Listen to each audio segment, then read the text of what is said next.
Hi friends, my name's host Eric. I'm the host of Talking with Famous People. And today, I'm doing something pretty special. I'm hosting a live stream on YouTube. That's coffee creamer, by the way. You might think, hey, what's that white powder? It's actually just coffee creamer. I put a lot of creamer in my coffee. Anyway, understandably, everybody's excited because, go ahead and spread the word. Eric is hosting a live stream on YouTube right now. No, it's happening really right now, live, in front of your very eyes. That's a living man living his life alive before you, streaming it so that all can enjoy his sultry, sultry ways. How sultry are my ways? So sultry. So, regardless, it is 4:20 p.m. Should mention that. 4:20, so some people care about such things. Uh-oh, now it's 4:21. Let's pretend it's still 4:20. Anyhow, today I'm streaming. I'm streaming live here on YouTube. We're discussing what it means to be alive and streaming about it. How these moments of sitting here and saying these words are the greatest moments of my life, and how important it is for me that you be here to share them with me. Hey there, I'd like to invite you to share the moments.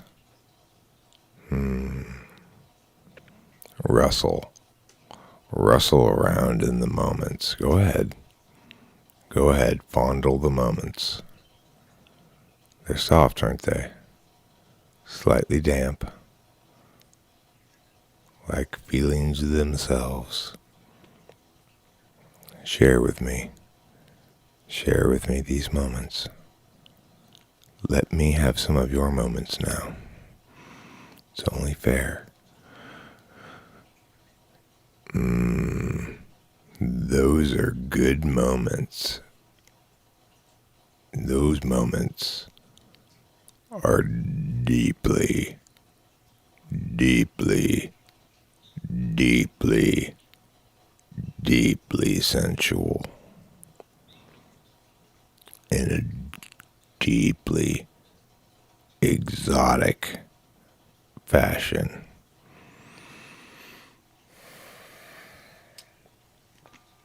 Oh yeah, I said it. I said exotic. It's from the exotic Orient. Let me tell you something. I'm feeling a little blue right now. That's why I'm streaming. I'm feeling blue.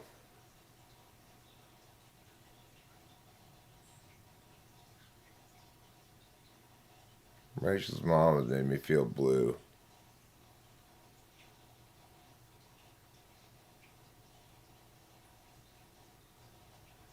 What do I hide under my head? My brain.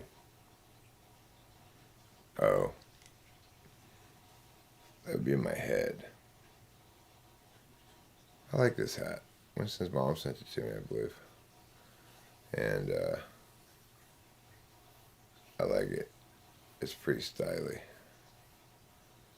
It's more stylish than my bald head.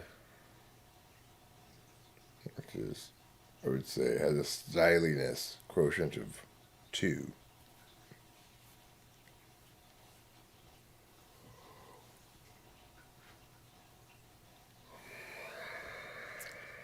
Hatsepsian. I don't know what that means, but I agree with it.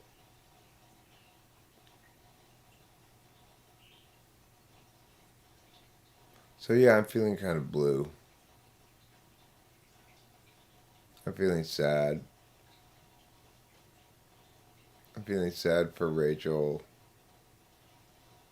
I'm feeling sad about Rachel.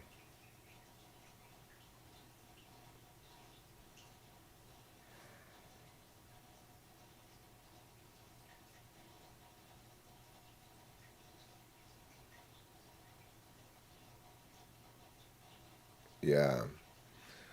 I'm blue, da da dee da da da, ba da dee da da doo da dee da da da, ba da dee da da.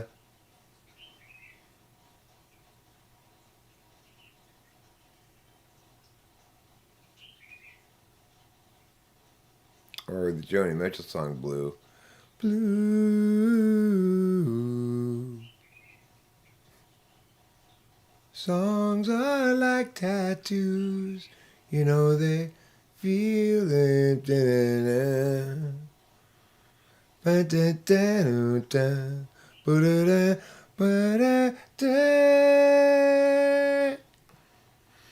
That's a really sad song. Joni Mitchell's Blue.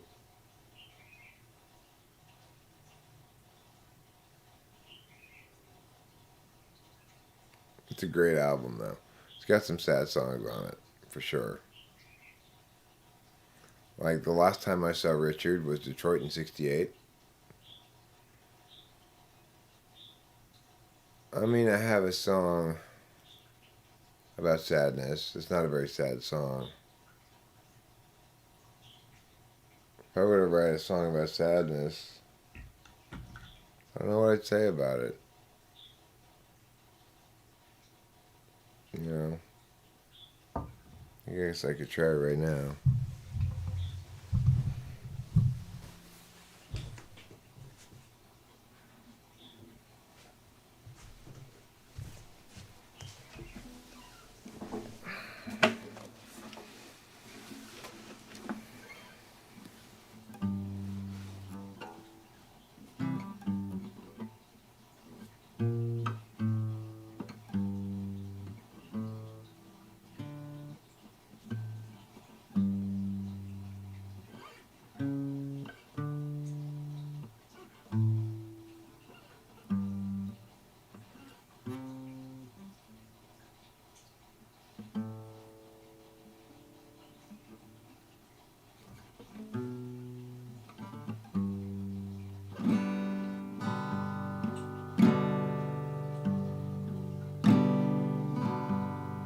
Things are hard and complicated. Life ain't always fair. And I'll be disappointed when I declare things are harder than they should be, harder than I expected to see, and not everybody's well-intentioned.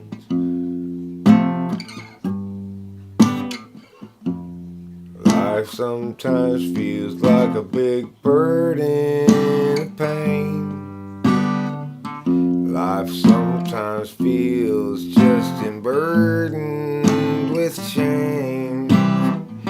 Sometimes it feels overwhelming. Other times I feel like I'm always just selling a lie. Can I just sit down and cry? Can I just sit here a while? I don't want to smile. Don't matter how appropriate it is. I'd rather frown here with my arms crossed, I guess. 'Cause not feeling joy, not feeling light and free. Alternately, I'm feeling encumbered, you see. I'm sad.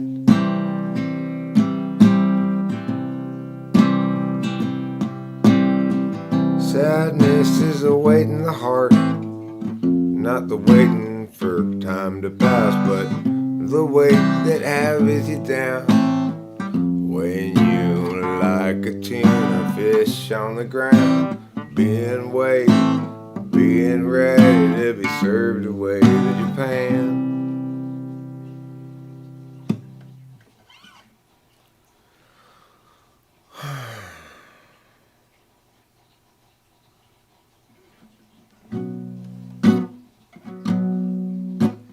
Sadness is an emotion that feels like sighing when you're not even sighing. You still feel like you're sighing.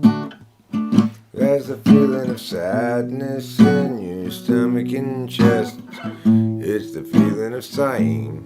Even when you're not sighing, you'll still feel like you're sighing.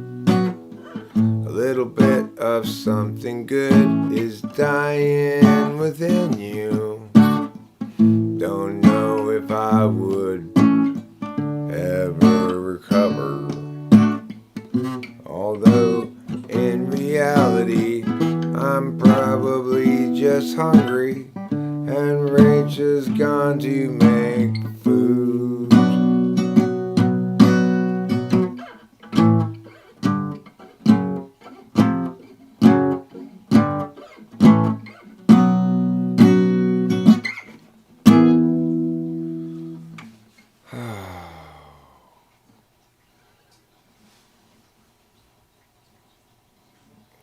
Shitty. I think the first couple of minutes of my sad song actually probably came out well. I could probably cut it. It'd be good.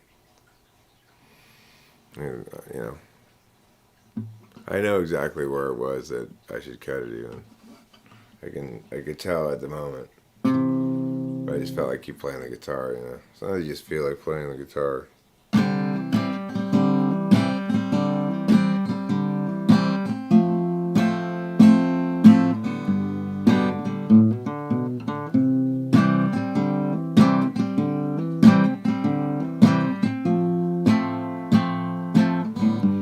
El Nino, my ass. You call those storms? Where is the rain? Those drizzles don't count, I drizzle more. When I be in the sink, which is just the right height to catch all of the undesired splatter. And when I'm done, I'll go outside and climb a ladder. I will go up there, take me a bucket, pour water inside, and I'll say, hey, Mr. Cloud, drop it from the bottom. Hey, Mr. Cloud, drop it from the bottom. Hey, Mr. Cloud, drop it from the bottom on me.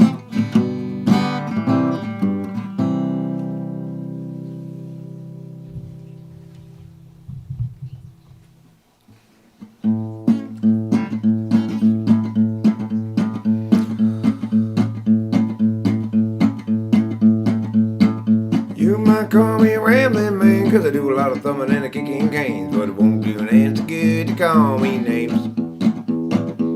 My daddy was a well-head Woodrow. I wasn't born and raised in no ghetto, just a white boy looking for a place to do my thing. I don't want no handout living, don't want any part of anything they giving. I'm proud and white and got a song to sing. Well, I said a few things and I'll admit it. If you wanna get ahead, you gotta hump and get it. Just a white boy looking for a place to do my thing. I'm gonna find me a wealthy woman in a line of work that don't take no diploma, 'cause I ain't got much to lose but lost the game. You might call me a good time fella, but I ain't no black and I ain't no yellow. Just a white boy looking for a place to do my thing. I don't want no handout living, don't want any part of anything they giving. I'm proud and white and got a song to sing. Well, I said a few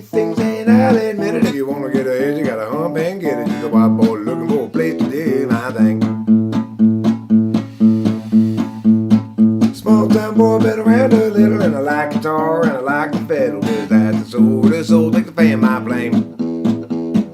Blue-eyed Billy, feared and ready, I got to work just to be somebody, just a white boy looking for a place to do my thing. I don't want no handout living, no more than for anything they give, and I'm proud and white and cow the songs he sing. Well, I said a few things and I'll admit it. If you wanna get ahead, you gotta hump and get it. Just a white boy looking for a place to do my thing. Well, I said a few things and I'll admit it. If you wanna get ahead, you gotta hump and get it. Just a white boy looking for a place to do my thing. Well, I said a few things and I'll admit it. If you wanna get ahead, you gotta hump and get it. Just a white boy looking for a place to do my thing.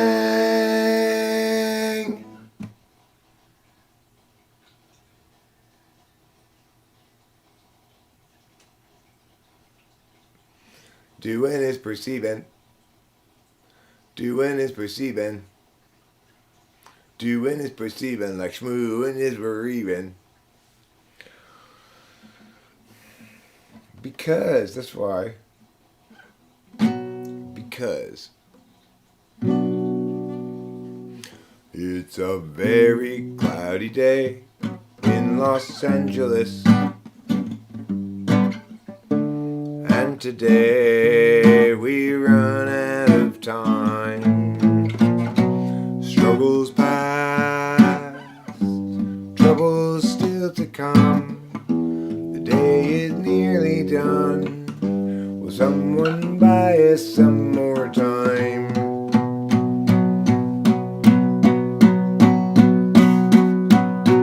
Cloudy day in Los Angeles. Cloudy day in LA. I'm no sort of evangelist, but I have something to say. Life can strangely be forgiving. Stay awake all night, and voices Moses say to give in. They'll try to sap your will to fight. But whether I'm supposed to be here or just be soon forgotten, noise is sort of based on what I see here, and also on what I avoid. It's a very cloudy day in Los Angeles. And today we run out of time. Struggles past, troubles still to come. The day is nearly done. Will someone buy us some more time?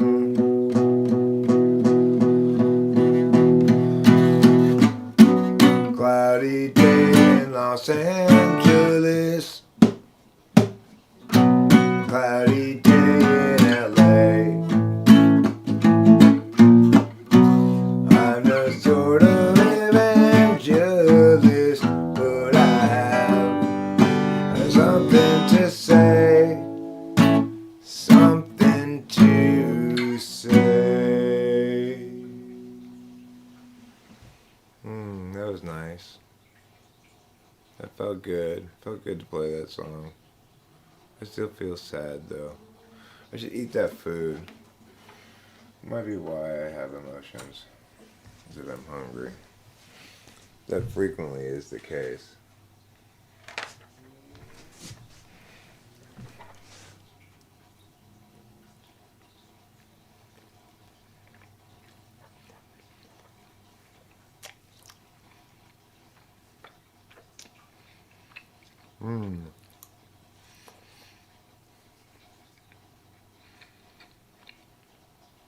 That helps a little bit.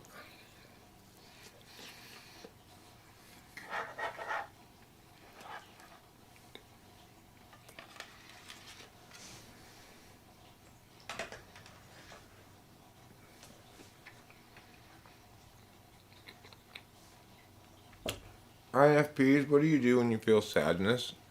It's an emotion.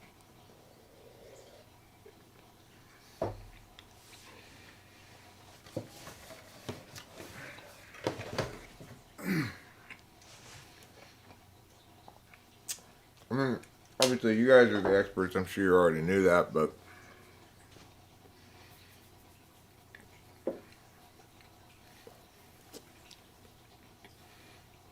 how do you cure sadness?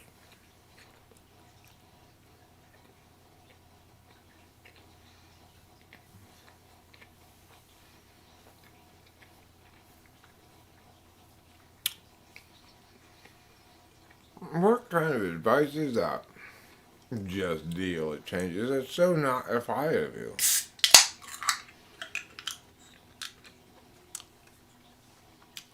You're supposed to say, there. Have a cup of mama soup and you'll be fine. No, I can't do that. I can't watch a sad movie where a dog dies. It's too sad. That's an illegal level of sadness. I only engage in legal sadness.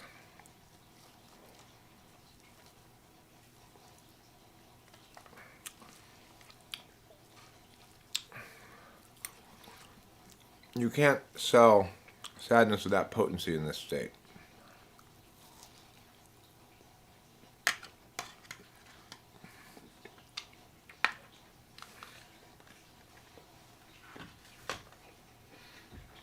I made the mistake one time of doing what? Of watching.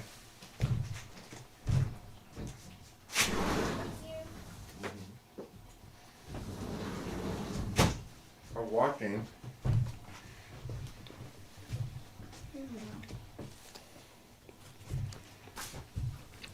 Marley and Me. Mm-hmm. Wow. I watched that movie. Really? Mm-hmm. That is a sad movie. So sad.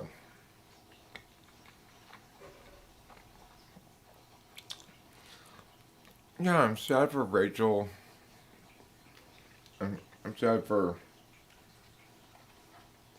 Well, I mean, it's like... I'm sad on a few levels. Like, Rachel's still experiencing symptoms from the serotonin syndrome.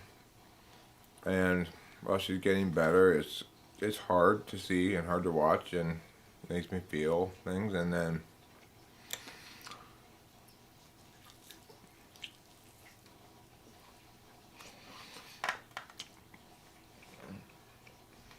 I guess it's something like seeing her mom in action as well.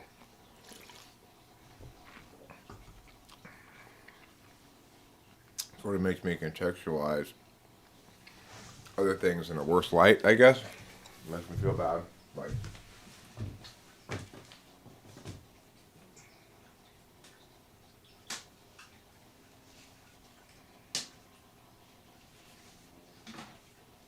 oh, she's freaking terrible. It's like,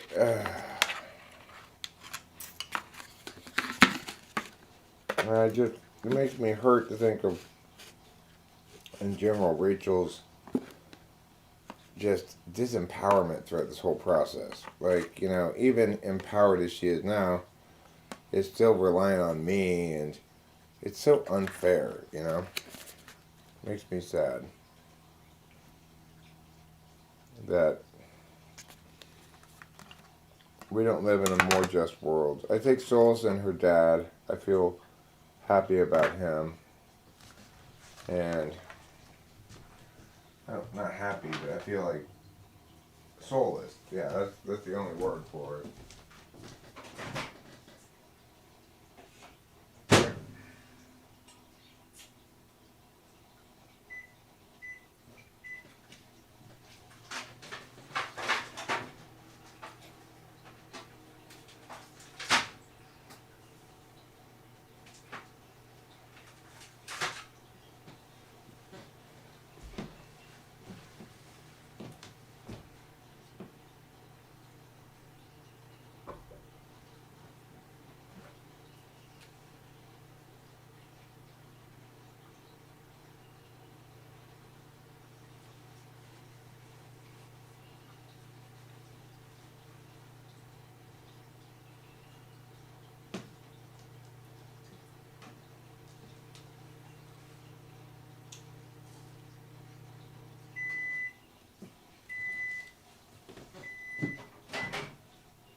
how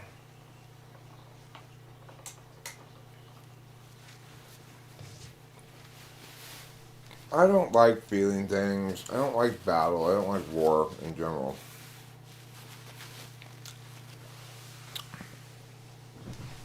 I'm not. I don't seek these things out. You know, they are thrust upon me by reality. But when I see somebody like Rachel who's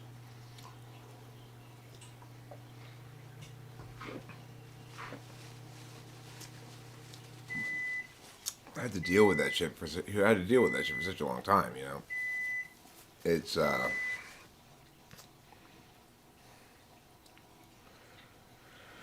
makes me sad.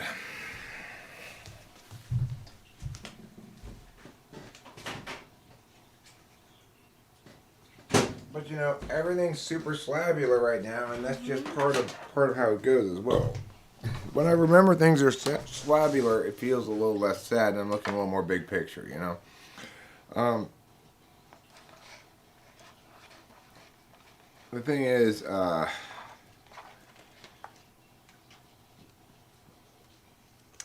it's everything from Corey and Liz to Rachel's mom to my dad to Rachel's old stalker. You know, it's like everything's all coming together at once. This is food, Eliana. That's what I mean.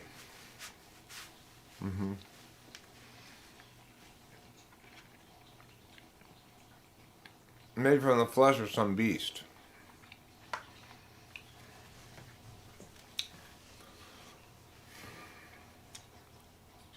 So anyway, I can tell I'm just sad. I can tell it's like after I'm done live streaming, I'm just gonna want to go like lie down or something and just go to sleep maybe.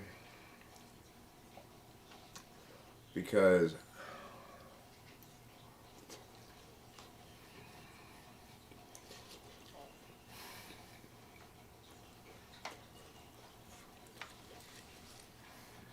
I mean these are complicated F matters, you know?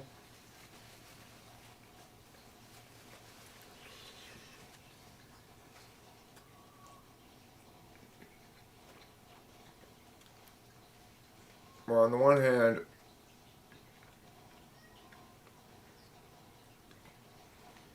I have this inherent push towards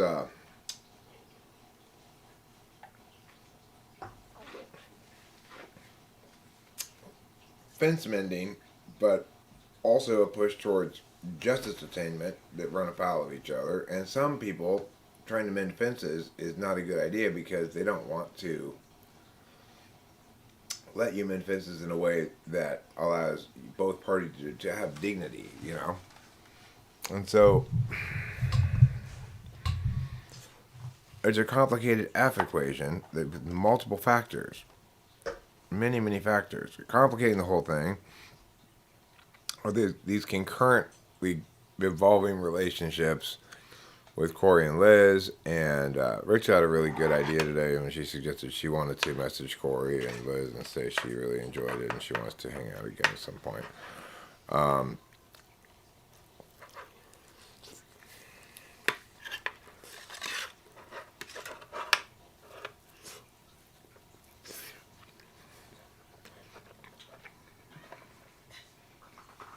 I'm going to probably message him first though and just explain what happened with Rachel.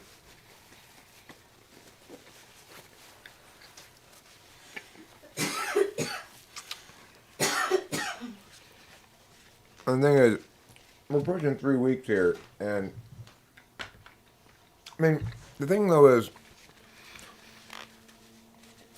I'm pretty sure even before the serotonin thing, you had trouble opening that door. So I don't know how meaningful that is, but she's still a little wobbly. She's still.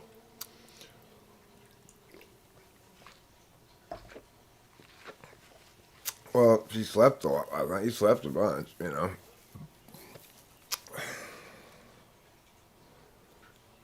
It is what it is. This too shall pass. Or measures I remember when I was struggling.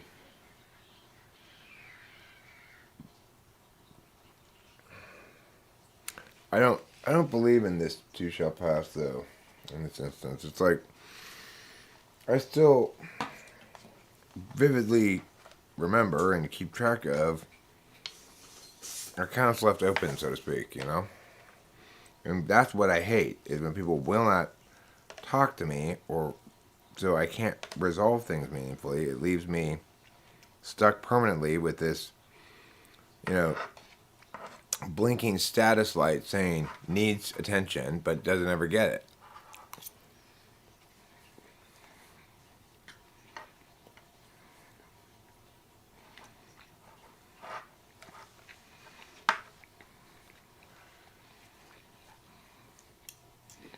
That's why justice is so important. Because somebody fucked up and didn't get enough of my foot up their ass.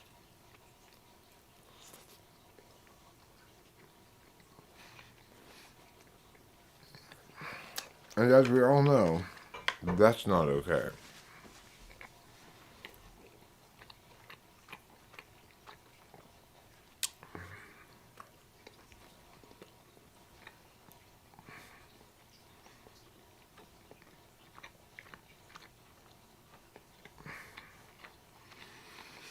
And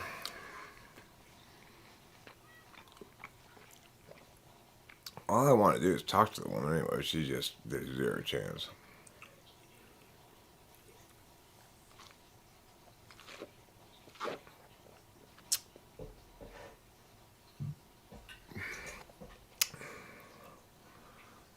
Pain. I don't feel like this is pain. I feel like it's emotion, sadness. I guess it's a form of pain, but I wouldn't have called it that.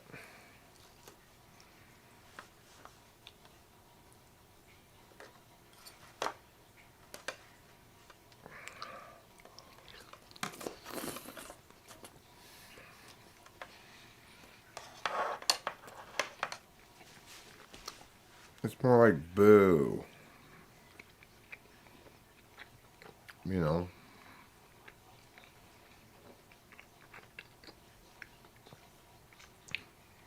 Why does reality have to be important? Can it continue on being unimportant? Well, unfortunately, no. There are moments that are important, and you have to deal with them in terms of their weight and significance in a way that's not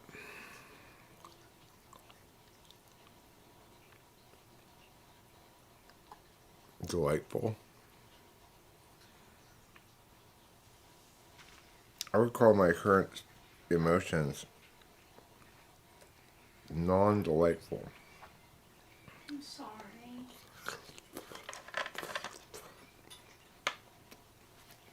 Not your fault, Rachel.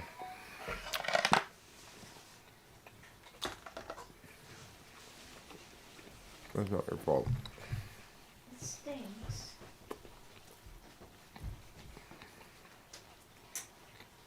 What would I do? They come on here and complain,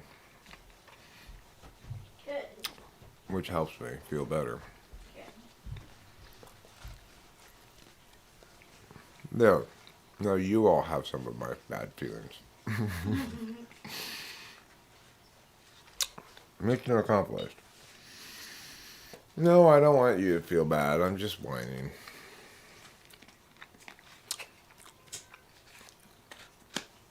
That's not really a very good excuse for it, Eric. That's not an excuse at all. I'm just whining. I don't even have any excuses.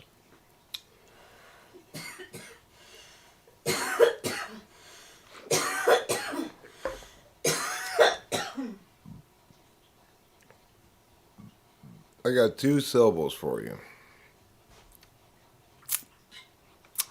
You know what the first syllable is? Ho. And do you know what the second syllable is? hum. Ho hum.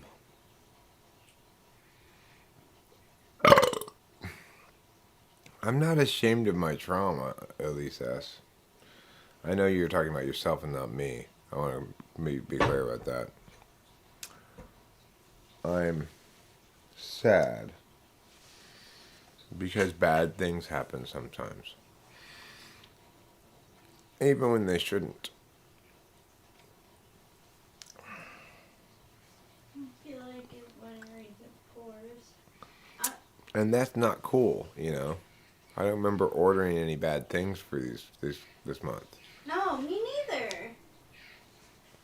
This morning, the toilet flooded, and I was like, "Oh my gosh, someone bad put a hex on me." Like really, I felt that And you cleaned it up, huh? Yep. Wow. Spick and span. So that's why the stool was outside the bathroom. Yeah.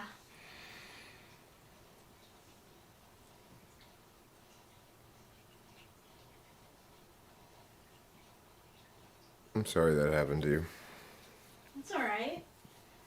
I mean, This is the thing is, all this terrible shit is happening to Rachel, right? I'm the one who's complaining about it, but she's the one who has serotonin syndrome, whose mother disowns her abruptly for no reason because Rachel takes her at her word, which was, well, if you're gonna smoke, you can't stay here. So, here we are. Did someone order this trunk full of bad things? Apparently, Rachel did. And, we're a team, so obviously it impacts me as well, even though I'm not experiencing the bulk of the negative experiences of, say, the serotonin syndrome. I don't know if she smoked when she was younger or not. It's not relevant. None of those things are relevant. The point is, all of that stuff is just a whatever's at hand to use to smack Rachel around with, right? It doesn't really matter what it is. yeah, and weed was the thing that she used to smack me around with. And that's what I realized last night is like, oh, this one was like one of those ass people with accountability avoidance syndrome. Do you or a loved one suffer from ass?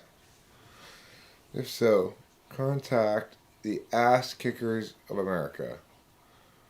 Here at Ass Kickers, we will shove your bullshit directly down your gaping maw, if you have accountability avoidance syndrome. And that'll help cure you of it.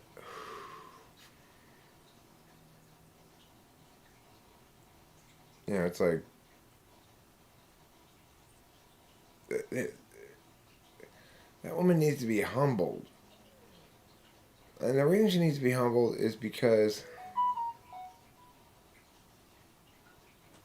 it's not because she's arrogant. It's because she's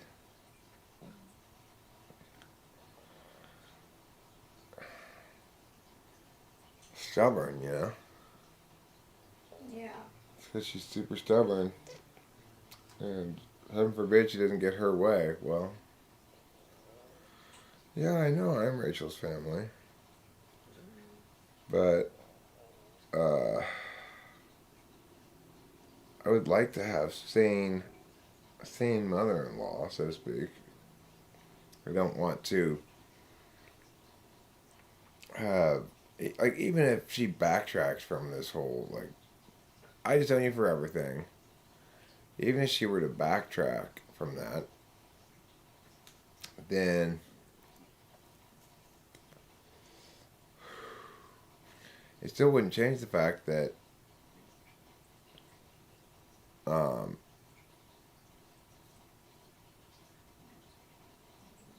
what I'm saying is true, and she's not willing.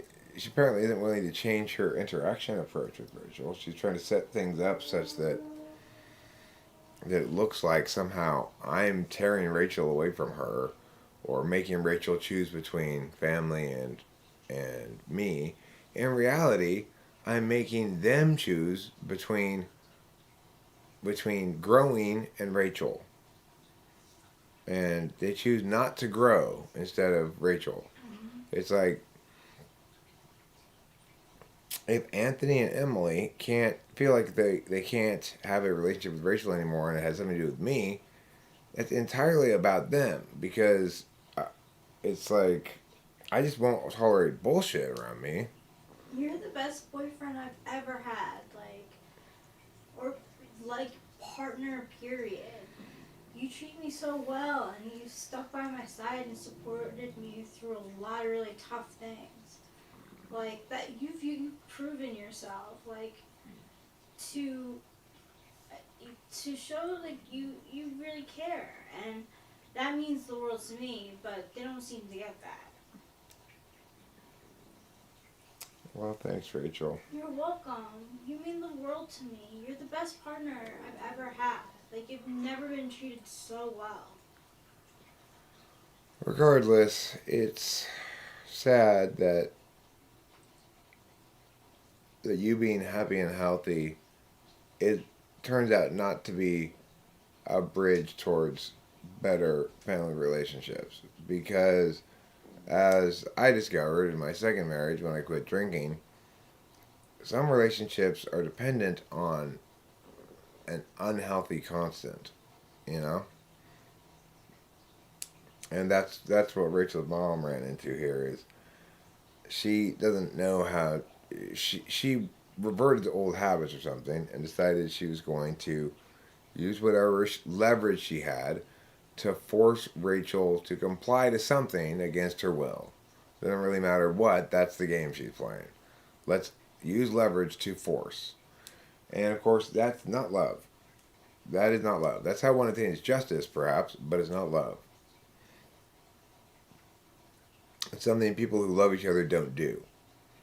You don't make ultimatums, you don't leverage things like, well, if you don't meow, I will meow. You just don't do that with people you love. It's relationship 101. And you can compare because you grew up in such a loving home. Yeah.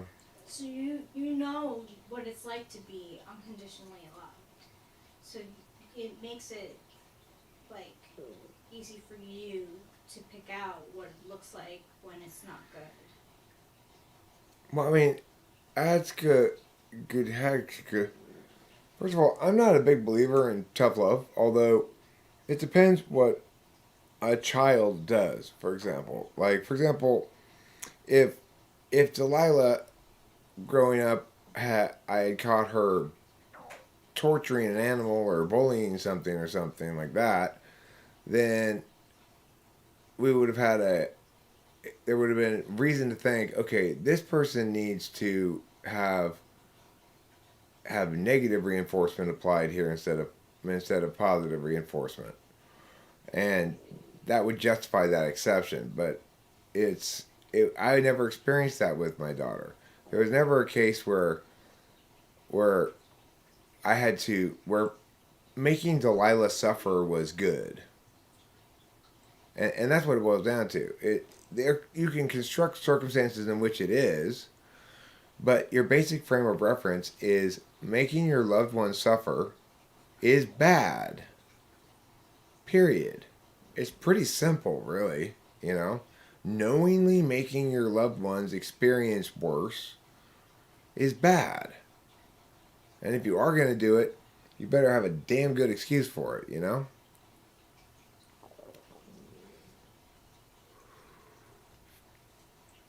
Trying to leverage things that your loved ones need or want in order to force them to behave as you wish them to is fundamentally bad, evil, and wrong. There are no good instances of that. And the thing is, well, they don't get off on it around me. No, they don't like it at all. She was a deer in headlights. And then she kept on looking to me and was like, did you see that? Did you see how he threw the card at me? You're gonna let him, one of the first things she said to me was like, you're gonna let him talk to your mother like that? It's like, in my head it was like, yeah, damn right. I've been talked to like that. I know what it's like. You deserve it.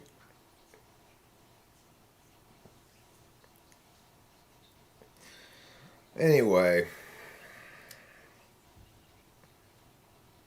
you know, the thing is, the number one emotional issue for me that's most frontward, it doesn't mean it's most important or most significant or anything like that. I guess I should say just most frontward is this sense of anger and frustration at not being able to be heard. You know, like as I'm talking to her, she's telling Rachel, "Are you letting him talk to me like this?" It's like, I'm right here. Talk to me directly. Um. So that sense that my words won't be dealt with on their merit no matter what, that I won't be listened to no matter what, that it doesn't matter if I'm right or wrong, that it's all going to be about my tone, regardless of whether it's good or bad. And even if it's good, there's no chance of succeeding. It's with tone. It's just, you know, she'll run away again. You know, so it's like, no, bitch, you can't say shit, do shit, and then run away when someone calls you on it. I was working on something. Right now, though, I'm feeling sad. I was actually working on I'm So Sad song. Rachel and I are going to put down some vocals on it. It's about ready for vocals. So, but I don't think we're going to do that tonight. I don't know.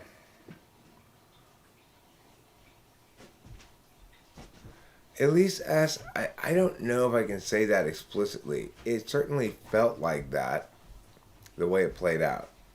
That it was a trap. But I think it was a trap that was designed to get to treat Rachel in the old ways that she was used to. You know, twisting the screws on her while she was there in San Diego. Without me there, right?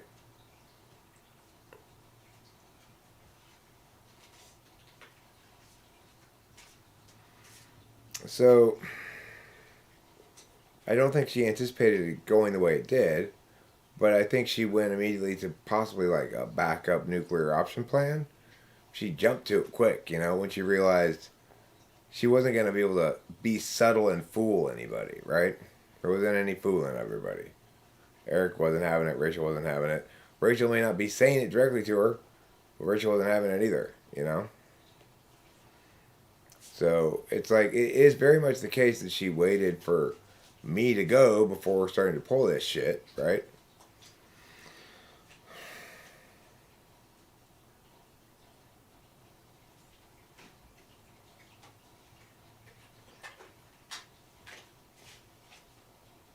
And the thing is, of course, Rachel's mom desperately wants to position this as Eric sticking his nose in family business and Rachel being dragged along by this strong personality or something. Mm-hmm. That is not what's happening at all. No.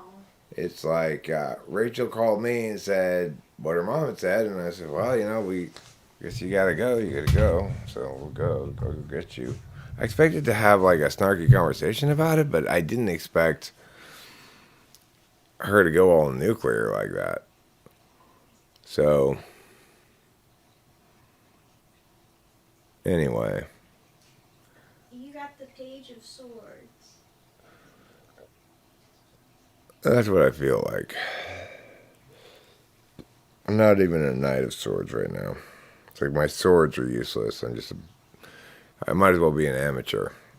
It won't do me any good in this instance. Because, of course, to use a sword, you have to have somebody who doesn't constantly run away from you instead of engaging in a sword fight.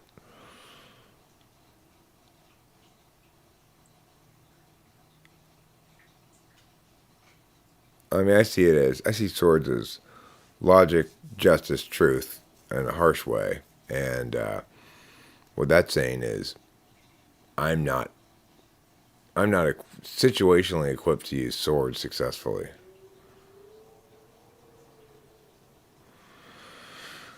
That's my interpretation. Well, I don't know. It's one of those things that doesn't have any easy fix or resolution or whatever, and it's one of those things that when you're dealing with unreasonable people, there aren't reasonable solutions available because the people are unreasonable. It's frustrating.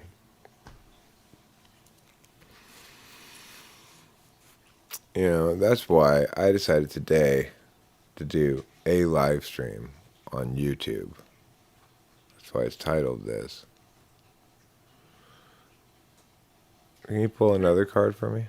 Yeah. Ace of Cups. Okay, so new emotional opportunities emerging from this, I suppose. I guess that means a chance for us to get more emo with each other. Yeah.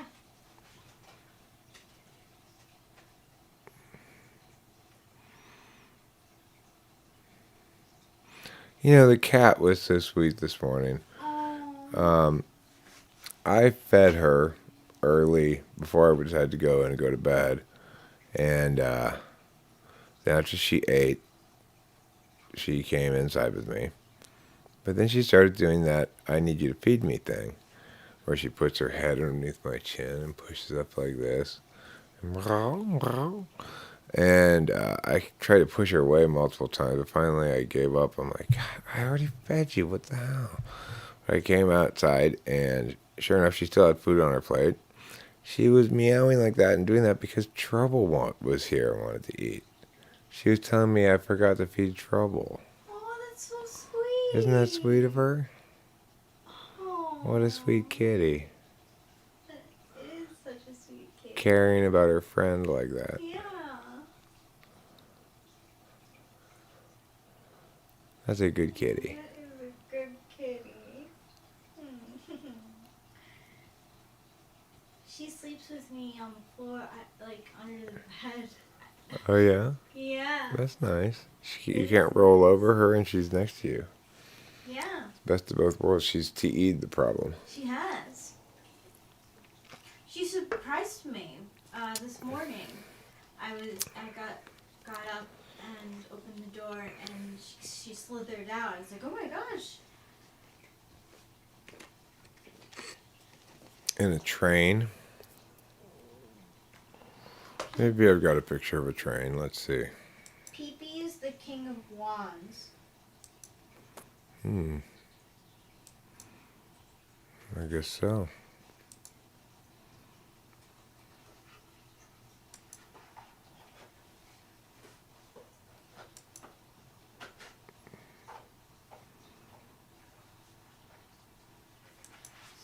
Let me pull for the channel.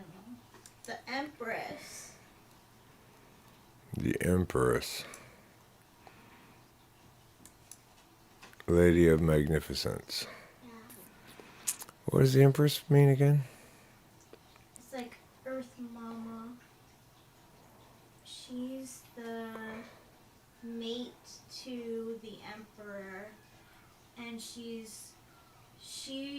represents all the queen cards in the deck.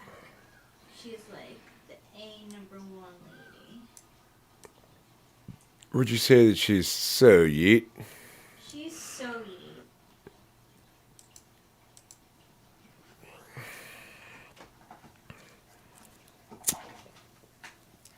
The Empress, huh? For the channel. Yeah, for the channel.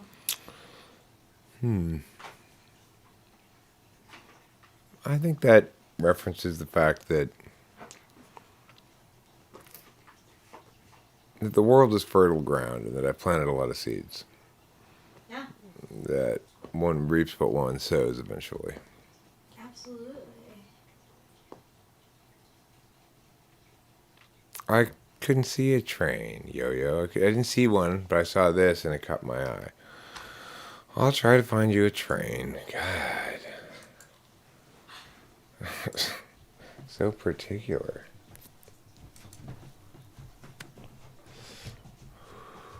Train, license plate, same thing.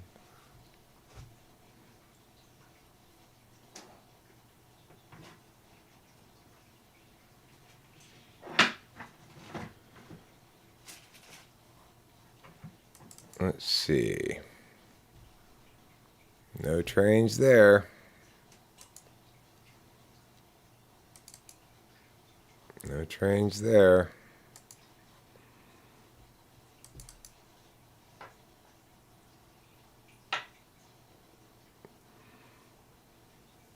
Okay. This is pretty close. Alright, this is pretty close. I don't have any trains, but I do have planes. That's pretty close. That's pretty close.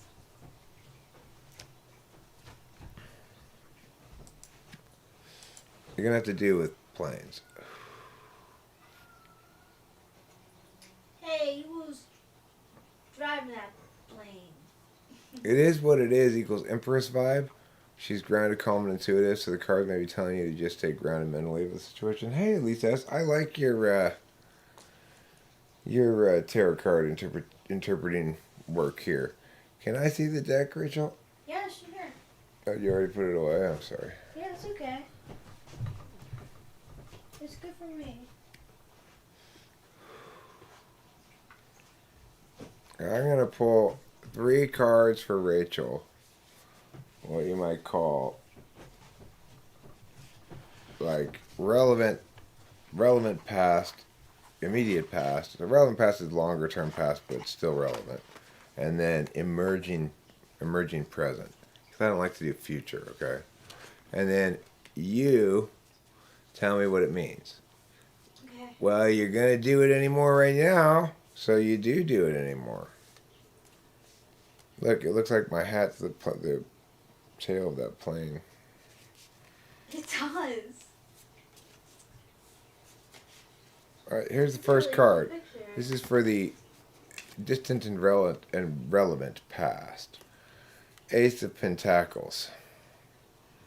Aww, happy dog. It's my money.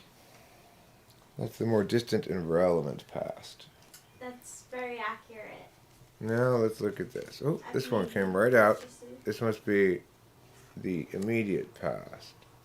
The Empress again coming out. And then the emerging present. Again, one just seems to pop right out. The Hanged Man. Oh no, you've got an e-collar on. You do have an e-collar on, metaphysically. Yes. This last card is specifically about me and Rachel. Ooh.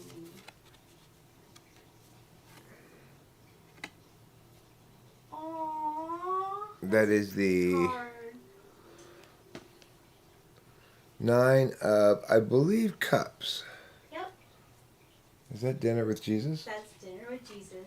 Hey, all right. We got the Dinner with Jesus cup.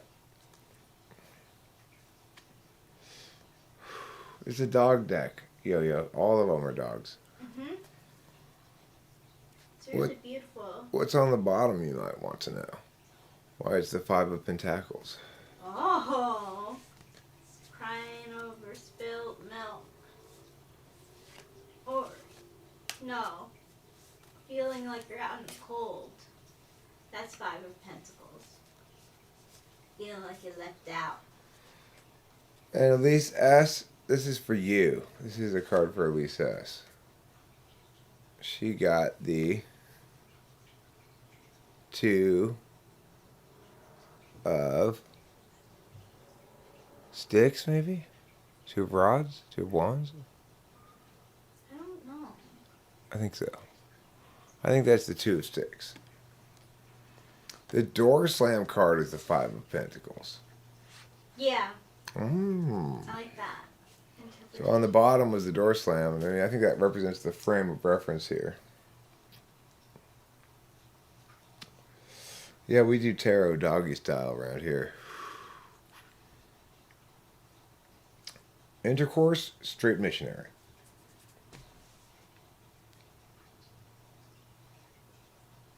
That's for you. You got the two of rods. At least that's, it looks like you have a good TWFP life balance. People talk about a work-life balance, but really they should be talking about a TWFP life balance. Half your life should be TWFP, half your life getting ready for TWFP. That seems fair. That's kind of how it is for me. Yeah. Here's a card for Yo-Yo, because Yo-Yo wants a card. He doesn't know he wants one, but he does. He doesn't realize that the entirety of his ontology and everything good, true, and just in the world is dependent upon this card for Yo-Yo. Here it is, Yo-Yo. This card tells you everything you need to know about yourself and everything. You got the Ooh. Eight of Swords. You got the Eight of Swords. Eight. Eight of Swords. What does that mean?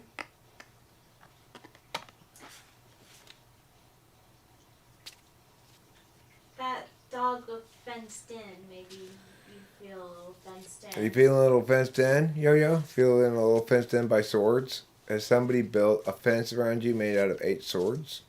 Metaphorically, though. That's the key part. Yep. Probably not literally.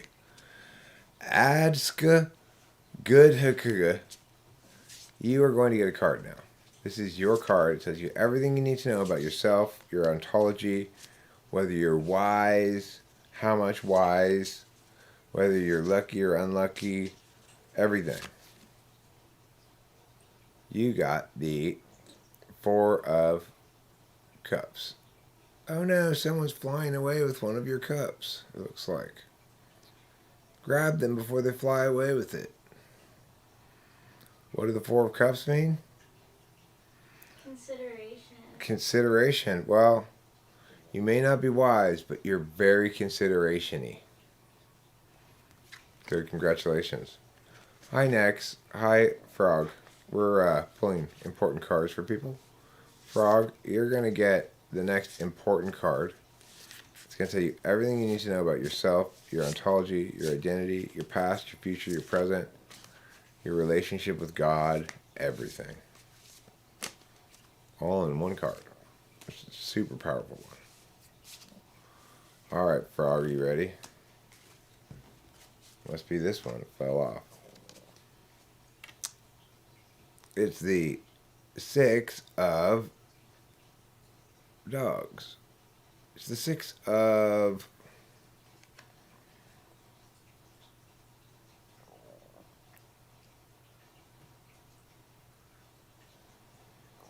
I guess that's Wands? I think it's the Six of Wands. Six of Wands. Victory. Victory. Ta-da! That's you standing there, victorious. Frog. In front of all those dogs. And they're all basking in your glory. Saying, wow, you're badass. That's what you get. Now, next. You're next. Then Chris Chapman, you're going to get a card.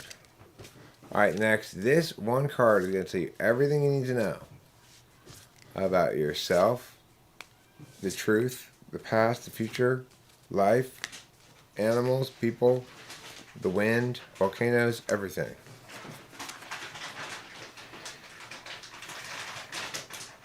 You got the King of Pentacles. Next, congratulations. King of Pentacles. The King of Pentacles. And what is that word? Like being your own businessman.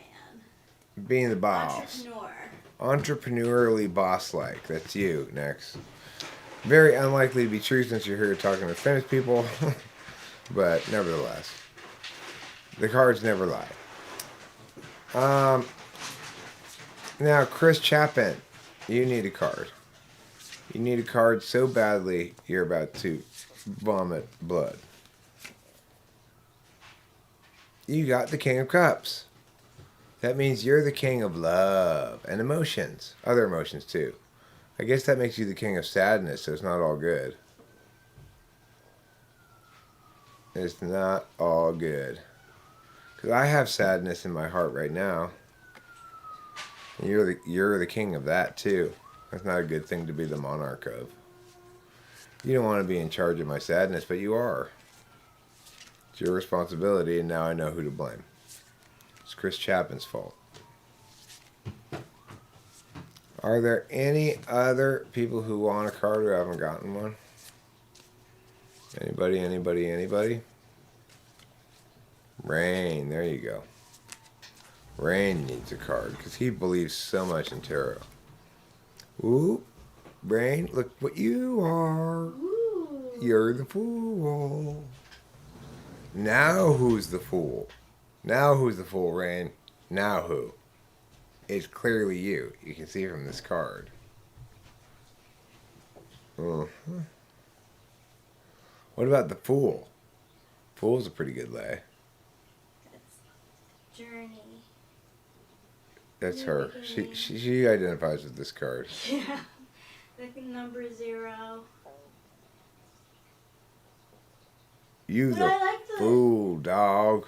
I like the cards that you associate me with too. You said the moon, the hangman, and the star, right? Yeah. I do. So I think of you as being a combination of those 3 things. I think of you as the sun and the magician. I feel like the sun and the magician. I also feel like that guy on the table. Dinner with... No, the guy standing on the table showing the old people stuff. Might be the 3 of... 3 of Pence. 3 of Pence. I just feel like that card. That's a nice card. Like the sun and the magician, but also forever being exposed as the apprentice. Who is this card for? What's his mom? Death. Ooh. Let's do one for my dad and his new girlfriend, Trisha. Let's see. For Rachel's dad and his new girlfriend, Trisha. What slot would relate to how the world lets you down? Well, I mean, I've said in the past that we tend to get most angry when our 8th slot function is used to bad effect. But, for me, the world lets me down by not upholding my 5th, I'd say, more than anything else. It doesn't just let me down, it fucks up by doing too much 8th when it should be doing NE. But it lets me down when it fails to accept NI as determinant on things. So it's like when I'm right and clear and have a round winning point that is determinant on the matter, and somebody doesn't want to accept it as determinant, that is, I feel disappointed in the world, you know? Typing session. Do I have a typing session tonight?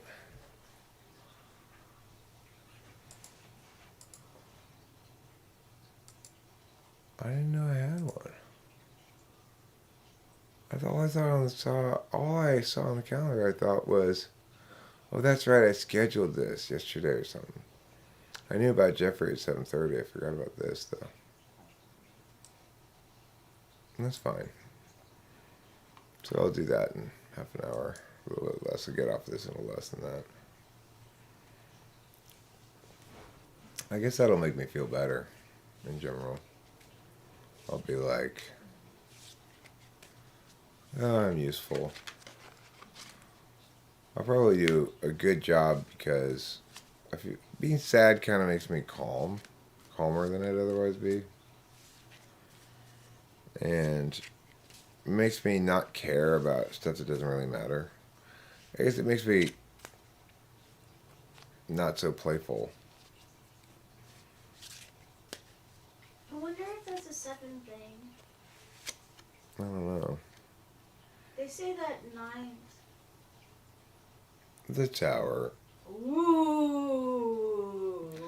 So when I pulled 2 cards now without really directing them towards anything and just sort of my general attitude or whatever, I pulled Death and the Tower. So, I don't know. Maybe there'll be a third one come out here and complete a trinity. See what the other one would be. That's how I feel like right now, a little bit Death in the Tower-ish.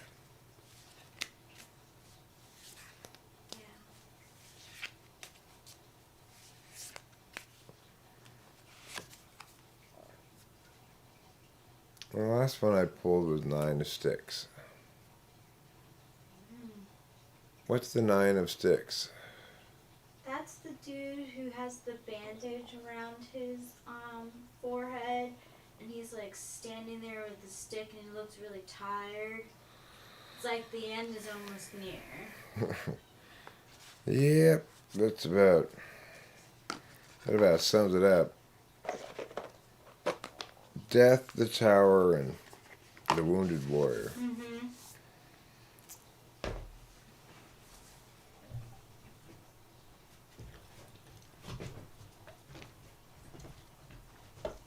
But the bottom line is this. I've got 2 hours worth of work ahead of me. And then I'm going to go to bed. And then tomorrow, I've got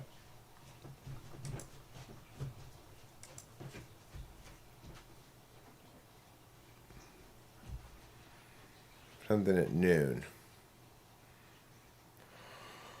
So I'll be able to sleep plenty. It'll be the start of a sleepy week tomorrow. I finished my last of my Adderall today. But that's not really a bad thing. It's No. I'm ready for it. I'm tired, you know. Yeah. Thank you, reminder thing.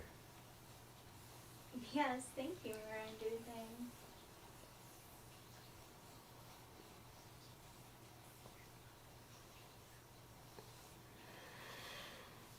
Whoever posted that thing about me and my body and whatever sexual thing, like, that was extremely rude. So, it was not appreciated. Yeah, for those of you who weren't here for an earlier stream where I talked about it at some length, which was called, like, I don't remember what it was called, but it was a stream that wasn't about that, but it ended up becoming a topic of conversation. Somebody from Franklin Square,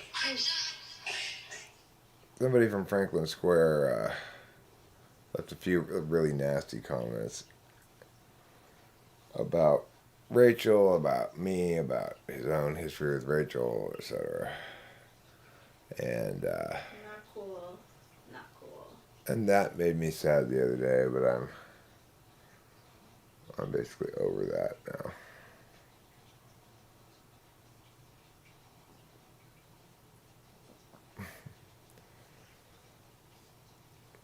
Yeah, Rain, it's funny to hear people say that. And it happens with lottery tickets too. Like, oh, so close. I got 99 when I needed to get the number 100 or 98 or something.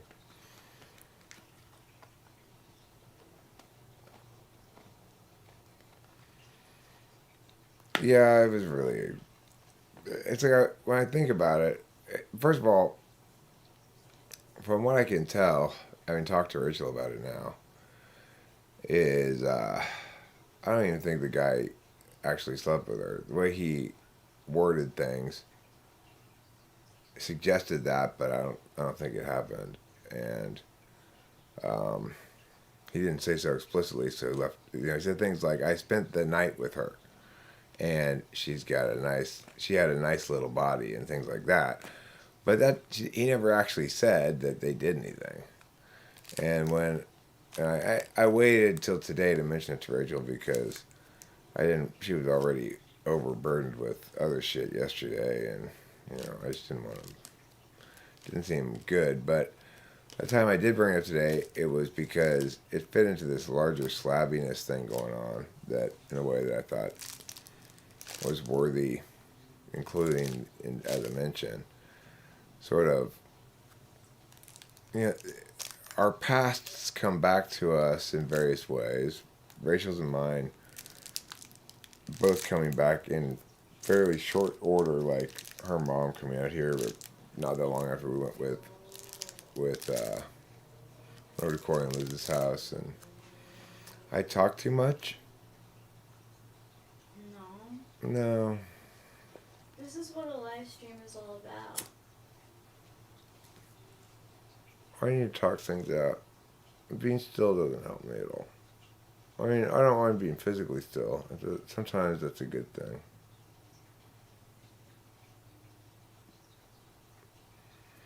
But yeah, I like to talk things out.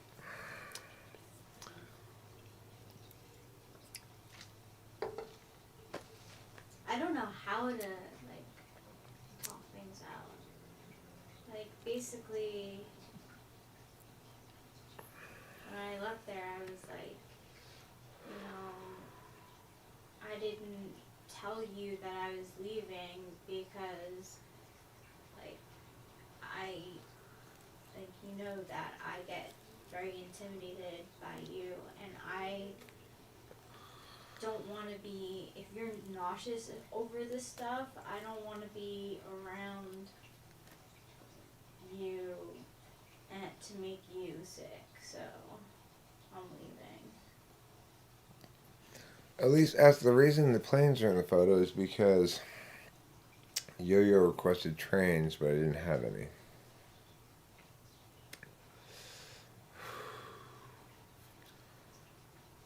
So, I put planes instead.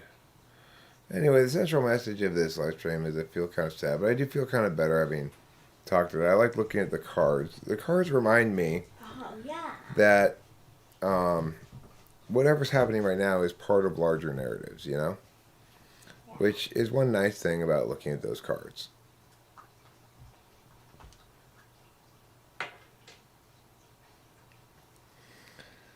And that all of these events eventually get positioned into some kind of storyline that makes sense, It's hard to well, I mean, it violates your prime directive. I did not expect this at all during this trip. I expected it to be surface level bullshit, peaceful, right? Yeah. Surface level bullshit and peaceful. So I was surprised that it didn't turn out that way. And I need to update my maps a bunch. It's like I was still sort of withholding judgment on her mom because I had never had the opportunity to really determine how she was by having conflict directly with her and her not escaping one way or the other. I wasn't sure if that was just whether it was indicative of AAS or something else, But now it's very clear to me that she plays weird games and stuff, and it's all fucked up. So, it caused me to have to do a lot of map updating, retrograding my map to be more correct. Like, okay, so now that I know that she was like that, I can understand the following events in the following terms and be correct about it. It doesn't sound like a long time, but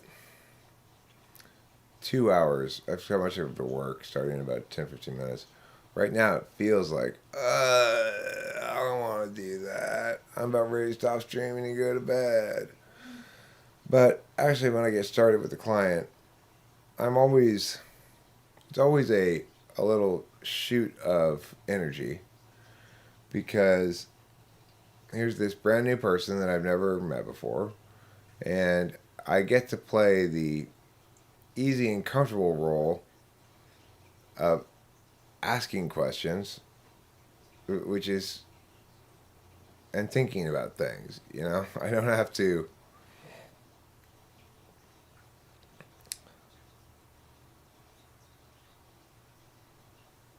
Carlos Pepper, did you really say that? Maybe the thing to do is keep your streams to a separate channel from your shorts, ads, and uploads. Oh, you think, Karma's Pep? Wow. Hey, Rachel, Karma's Pep has an idea I've never heard before. That maybe I should have more than one channel.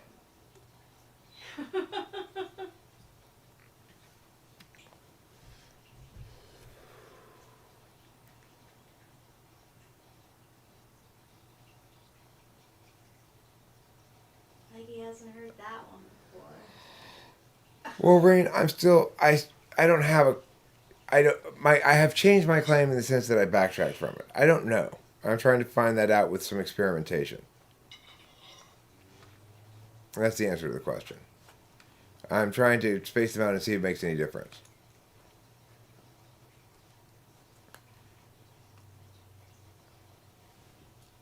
So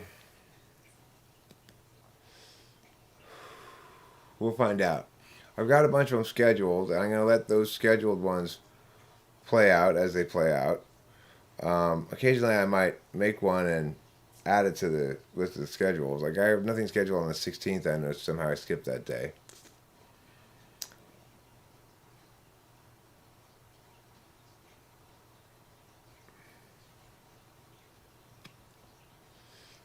That's on my birthday. Oh yeah, your birthday's in a couple of days. Huh? Yeah. We'll have to do something for that. I was thinking Italian food. Sure, we'll go out to dinner wherever you want, and I don't know, I'll get you something there. Maybe that pizza place in Eagle. Whatever.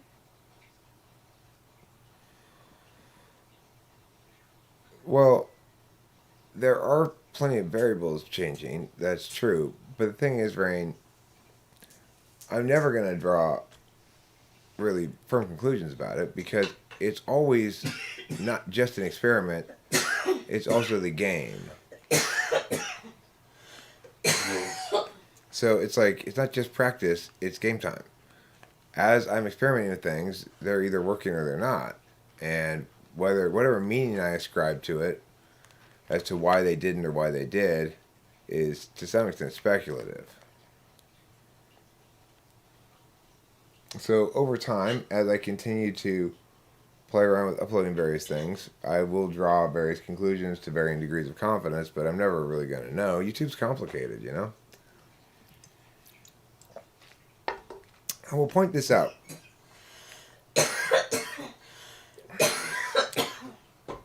In Creator Studio, it automatically segregates for you your shorts, uploads, and lives into different sections, which suggests that the platform is built to accommodate all three.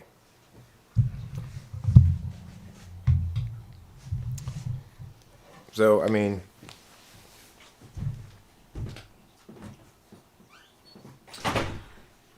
it's funny how the people who are so sure they know what's holding my channel back are the same people who are here all the time.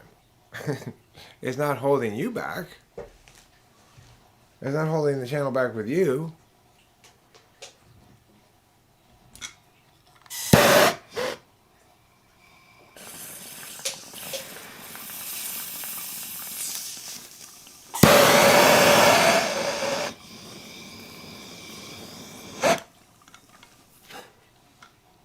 It's weird how I can simultaneously feel so like about an upcoming typing that I have to do, while also knowing that I'm not actually going to feel like that when it starts. Strange. Mm-hmm. Because I know I'm not going to feel like that when it starts. I'm going to be like, hello, how are you?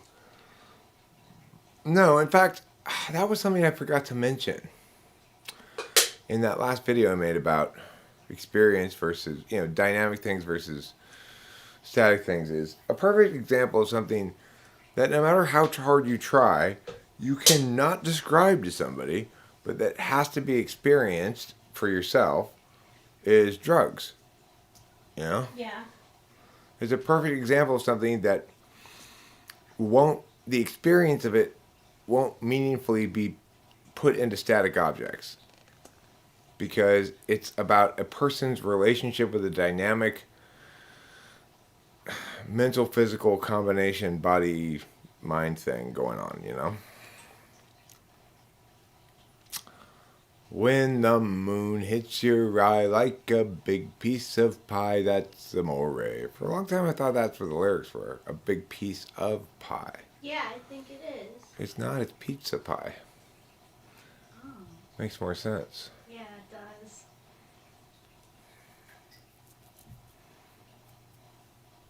Yeah, it's pizza pie. That's what gives that whole Italian vibe, right? You know. When the moon hits your eye like a big pizza pie, that's My channel is niche, maybe? I mean, that's the thing. It's, as we normally understand niche channels, we normally understand them as being narrowly specialized. And this channel is not that at all. So it's only niche in the sense that,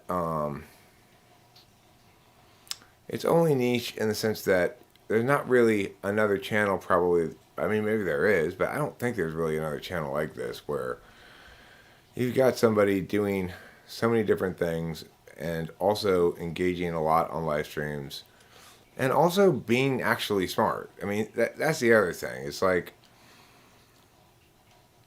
it's easy enough to spew a bunch of random shit, but I'd like to think that when I'm serious, I'm not just serving you a bowl of word salad,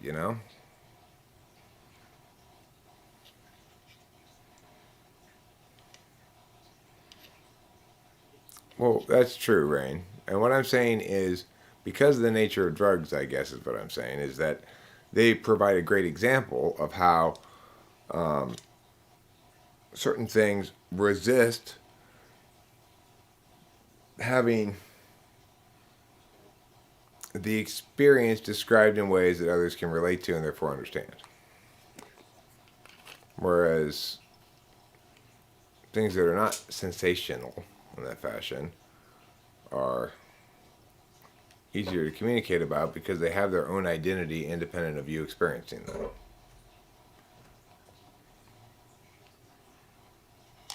Eric dropped weed on the ground.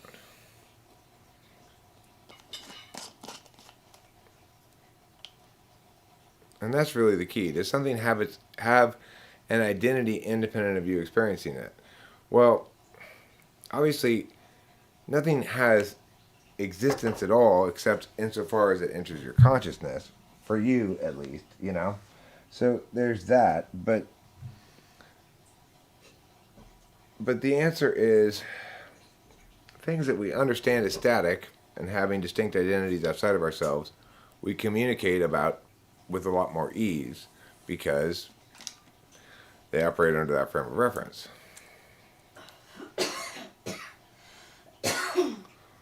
What would I use weed for? Oh, you want a utility-based description of it. Well, I use it for smoking mostly.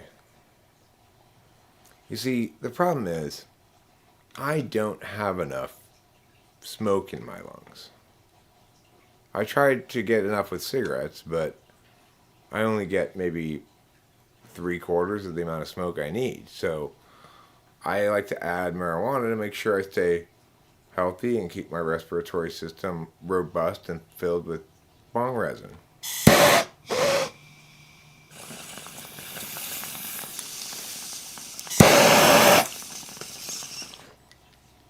I mean, obviously one uses it for exactly one purpose. To get high. Noise. Now, granted, it doesn't really do that for me very much.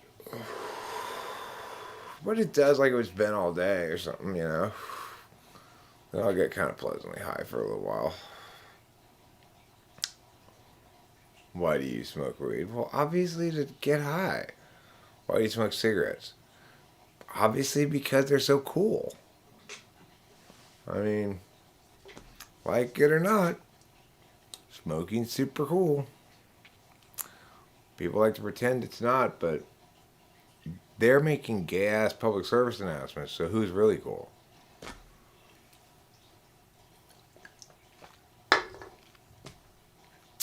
Good point, Eric. I have nothing against smoking at all. I just don't do it because my lungs are still small. Let's just ask the important question, Eric. Why do I like all drugs except weed? And the answer is because you're an ESTP. ESTPs, for some reason, don't like weed, including my daughter.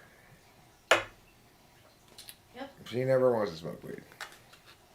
It must not be SE friendly in some way. I don't know. Yeah, no. It's I more of agree a, with you. it's more of an idea thing. Like, in other words, for me, it slows me down. Makes me able to experience things a little bit more, maybe. To get into something instead of being so. And now it's over here. Now it's over here. And now it's over there. And so in that regard, it kind of chilled me out, you know. But that's because I'm so active in my monkey mind. If you don't have as active a monkey mind as me, then you may not feel any need to chill that out. Know what I'm saying? Well, in some sense, it does help me connect with my SE. I've never thought of it like that, but it helps me settle down on doing one thing instead of something else. Instead of trying to sort of do multiple things or start 5 things or, you know.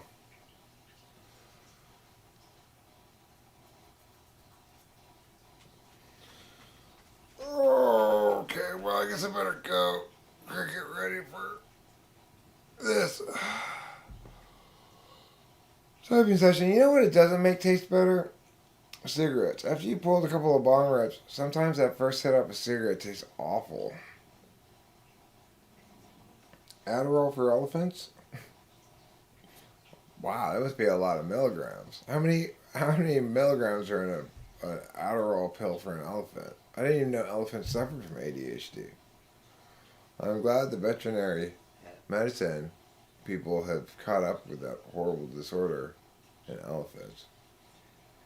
It must be like 600 milligrams or something. Shove 600 milligrams of Adderall. It must be even more than that. How much more does an elephant weigh than me? A lot, but I don't know the number. How much does an elephant weigh? Like 3,000 pounds, let's say? I weigh like 200 pounds. So that means 30. I don't know. You need to be like 15 times more Adderall than I could take. So let's say I take like 60. So that's like 900 milligrams. Give him 1,000 milligrams. What the hell? Let's give a full-grown elephant 1,000 milligrams. 2,000 milligram pills up their butt. And see if they have a better relationship with their attention. Do elephants smoke a lot of weed? I didn't know that. Makes sense. You got those long trunks, it's like a natural bong. Yeah. They can just put the weed right on top of their holes right there and light it with, I guess, their front paw. Or maybe if they got a long ear, they can reach around with their ear. Light it. Or maybe they need another elephant to help them. Maybe it's a 2-elephant process. Oh. Anyway, they just put a big-ass chunk of weed right there on their nose as it's turned up. The other elephant uses this chunk to light it, and then they just smoke it. The thing is, it's advisable for elephants to use a screen. You don't want to treat your own respiratory system like a drop bowl. Okay, probably unwise. What's a drop bowl? Like these, which just drops into the water when you're done. There's no screen, right? You pull it through.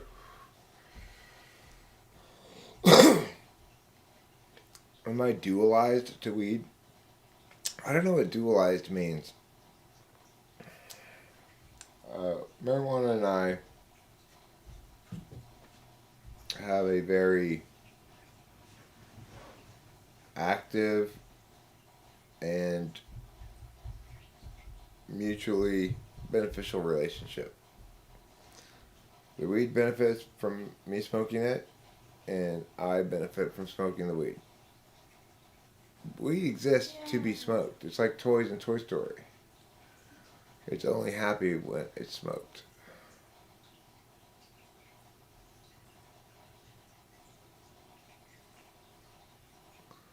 That seems plausible, Legends Fall, that it makes you more. Well, I don't know. The thing is, like, my friend Dave Porter and I both had this same sort of response to marijuana when we first started smoking it, which is, well, we'd say it makes you feel quiet and nerdy. Um, he's an ISFJ, I'm an ENTP. But our initial response to it was kind of the same. Now, my very first time that it worked on me, I was like laughing a lot and like, what the hell is this? You know, like, this is amazing. But in general, when I wasn't a all the time smoker, but occasionally I was like smoking at a party, I'd have the exact same effect that Dave had, which was it makes me quiet and nerdy. Now, what does that mean? Does that link to any function in particular? I mean, it would seem to make you less extroverted in your affect in some way, which would link in some fashion to FE. It tends to make people a little more neurotic, you know? But I'm not sure I'm buying that it goes your fourth, although I will agree with you that what I said about it slowing me down and letting me settle onto something, you could meaningfully argue links to my fourth or eighth even.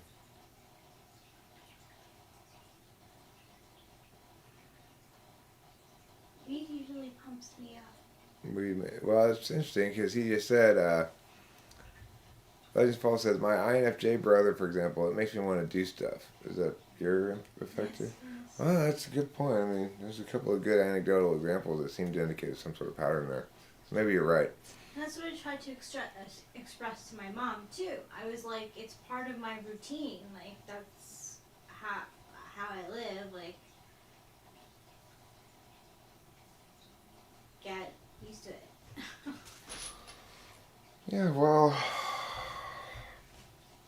you know what else I will say is, back before I really became a regular full blast stoner, and maybe still to some extent, but a little bit more less so.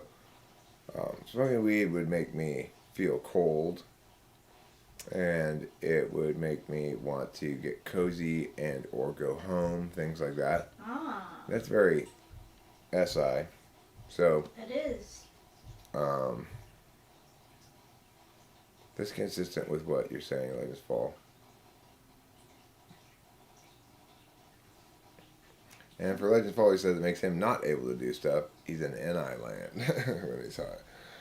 Well, that would make sense to why SE Doms don't like weed, is because it doesn't relieve them of their excess of self. It sort of makes you stop being yourself completely.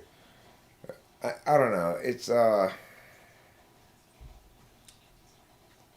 one thing I'll say for sure is that when Rachel and I do whippets make Rachel talk more than she ever talks other times. She's not that talkative at all. She doesn't have a whole hell of a lot to say.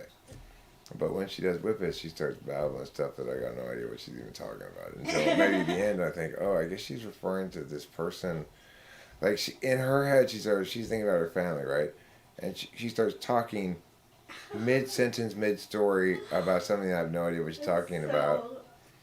snoring and peeing. It just comes out of her, you know. Blah blah blah blah blah blah blah blah. Blah. And I just listen. I go, oh God. She's talking all like low because she's holding the nitrous at the same time. So, and for me, I've got NI realizations all the time when I do whippets. It's